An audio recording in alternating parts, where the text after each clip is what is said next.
That's right. Well, always a devastating thing to happen, but especially with this timing. But the way they're coping is by coming together. And if you walk with me, I'll show you exactly how they're doing that. We're at the Kelowna Volunteer Fire Department, where there's kind of a makeshift gathering here so people can get things that they need that had damage from those tornadoes. Look at all of this food right here. This was cooked by the St. Charles Parish Sheriff's Office. The scenes at the Kelowna Volunteer Fire Department earlier today, well, those speak for themselves. I mean, we just made it here to St. Bernard Parish, and I mean, the scene is crazy here along West Judge Perez Drive. I mean, first of all, no lights. I'm saying no electricity, and police have blocked this entire area off. The CLECO crews tell me that they're currently assessing damages as we speak at the substation. Yeah, well, Daryl, you can see the mess here behind me. This is Neron Place right off of South Carrollton, and council members stressed today that they're really tired of getting constant complaints from residents about construction projects like this one. And take a look at what it looks like live right now here. You can see that there is yellow caution tape that has been set up.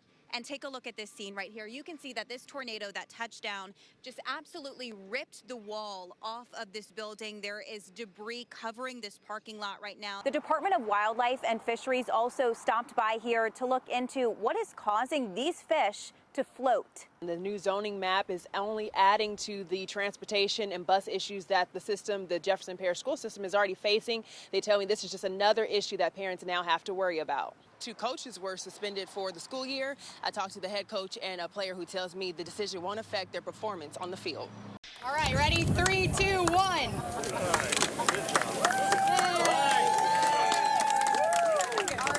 Shovels to sediment and sediment into new land. That is the goal for the Mid-Barataria Sediment Diversion Project that finally got its start Thursday morning after decades of debate. The goal is to use a series of basins and gates to divert the Mississippi River into the Barataria Basin to use the sediment the river carries to build more wetlands there. We're protecting the livelihood of everyone who lives in this part of Louisiana by restoring this marsh and creating this buffer between our people and the Gulf of Mexico. We've lost 2,000 square miles. We have a real sense of urgency. Louisiana Governor John Bel Edwards took part in the groundbreaking and is a big proponent of the project that claims to add up to 26,000 acres of wetlands to the state's marshes within the next 50 years. Proponents also say the project will increase household earnings in the area and create more than 12,000 jobs, including Coalition to Restore Coastal Louisiana Executive Director Kimberly Ryer. It provides our home. The river built it. We need to let the river protect it and build us more. This area of the Mississippi behind me in Buras is a great example of how the river can carry sediment to build more land and greenery. What you see behind me, just a few years old, but not everyone working in Barataria agrees it will have the same net positive. That includes third-generation oyster farmer Mitch Jurasich, who says the impact of moving fresh water from the Mississippi into marshes will destroy the state's seafood industry. You're moving the people. People cannot survive without their livelihoods. They're going to have to leave. And go where? Go do what? I'm 60 years old. How do I start over? You know, my son, he's got a welding degree and all of that, but that's not what he wants to do. He wants to do with the family. My grandfather, my grandparents who came from Croatia back in 1904 and created our family business. Jurasich says the water will wash away oysters and many shrimp and fish from the area. Around $400 million are in place to help oyster farmers, shrimpers, and fishermen affected by issues the project acknowledges will come. Governor Edwards also says science will be used to find new areas to replenish oysters, shrimp, and fish elsewhere. Jurasich, though, says the Louisiana seafood industry makes over $1 billion and it won't be saved by a one-time $400 million payment, and he doesn't believe there will be anywhere else for them to go. But it's the city of New Orleans that's against its poor people. It's the city of New Orleans that is doing this to its poor people. Bonita Linton is up in arms about the condition of her street. Stagnant water that started as a puddle, then a pond, now what seems to be a putrid pool on Pogger Street. We've come outside and found dead rats floating on top of the water, floating, just floating. right down in the sewer. That's why it stink by my house. Linton's lived in Pauger for 2 years, but says problems have persisted for more than a decade, affecting her mother, who lived in the neighborhood for 25 years before she passed. My mother fell in her wheelchair because of that initial big hole right there and laid right there into a car, almost hit her. The car almost rolled her over. They saw the wheelchair but didn't see my mama. And thank God the guy had sense enough to look, because he saw the wheelchair turned over, and he got up and drugged my mama to her house because the wheelchair was too heavy for him to pick up. While neighbors are swimming through sewage on Pauger, just around the corner on North Roman, the street is sinking. You could either swim or sink. This is what it is. It is what it is. According to Roadwork NOLA, the project started June 2021 and was set to be complete by July 2022. This has been going on for too long. Too long. 2 years too long. The project is still not done. Treva White says she's been a resident of the area for years, and before the project started, she didn't see anything wrong with the street. But they say they will come in and put new drainage system and stuff like that. The drainage is gone. This is only what I hear.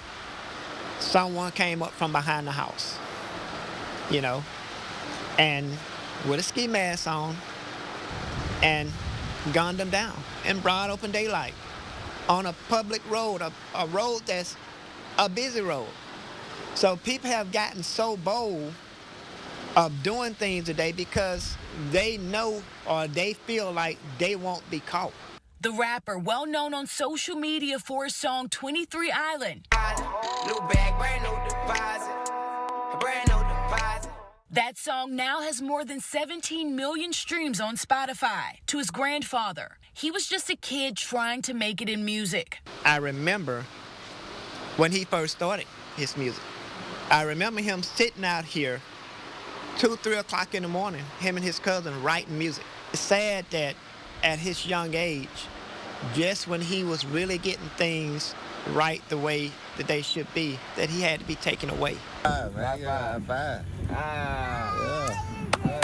The family confirms Scott's dad, Kenyatta Scott, was also shot. Police say he's expected to be okay. The news quickly spread, followers showing love online for the slain rapper. Police say they want to find the person responsible and say there's already been a number of shootings in the area since the rapper was killed. I think this happens on a lot of things in the city where they start something and don't finish it for one reason or the other. Gilby thinks crews should have waited for all supplies to arrive before starting construction.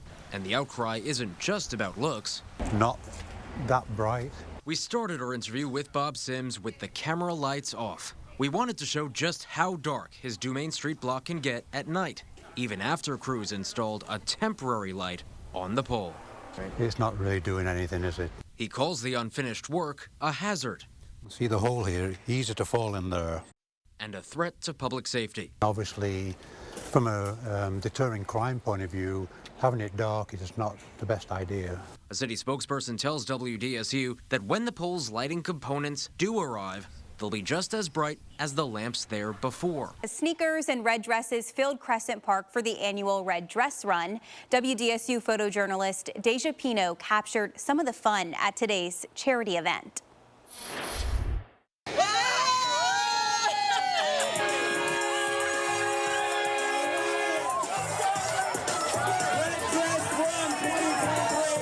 This is a great event in New Orleans. What better place to have a red dress run? People here from all over the country. A great economic impact in the city. A real shot in the arm for tourism. We love everybody out here having a great time. But thankfully, we're at Crescent Park, which is 100,000 square feet of coverage. So we are able to be in the shade for most of the day. We were worried about the weather being so hot. They keep coming. Thousands out here today to enjoy the red dress run. Incredible turnout. The love and passion for this event is incredible. We're all excited. Oh my God! Some of us, this is our second time. Some of us is our first time. So First timer? Yes, first timer. And so we're all out here to have a good time and support a worthy cause. North Carolina, South Carolina, DC. Coming from DC to the Louisiana heat is a little shocking, but we're very excited that everyone has come to join us. This is a charity event, so it's really exciting to have them all here. Since our inception, we've given away about $2 million in grant money. And so in September, if you have a 501c3 nonprofit organization here in the local New Orleans area, you can apply for a grant. Last year, we gave about $125,000 to 20 plus organizations around the city. It's events like this that make Louisiana special and really help us regain #1 in tourism. Most people who do the race are pretty tired afterwards. This ends at 4, so most go home or to their hotel room. But yeah, you'll see a sea of red in the French Quarter all day today. And thank you, New Orleans. On the North Shore now, it was a day for the dogs as the Crew to Pooch paraded down Lakeshore Drive. WDSU photojournalist Deja Pino captured some of the fun along the lakefront. We all out here in Mandeville. It's a beautiful day for the dog parade and people all having a great time. We got a number of dogs. They're hiding in the strollers. And I think the dogs are having the biggest time of the day.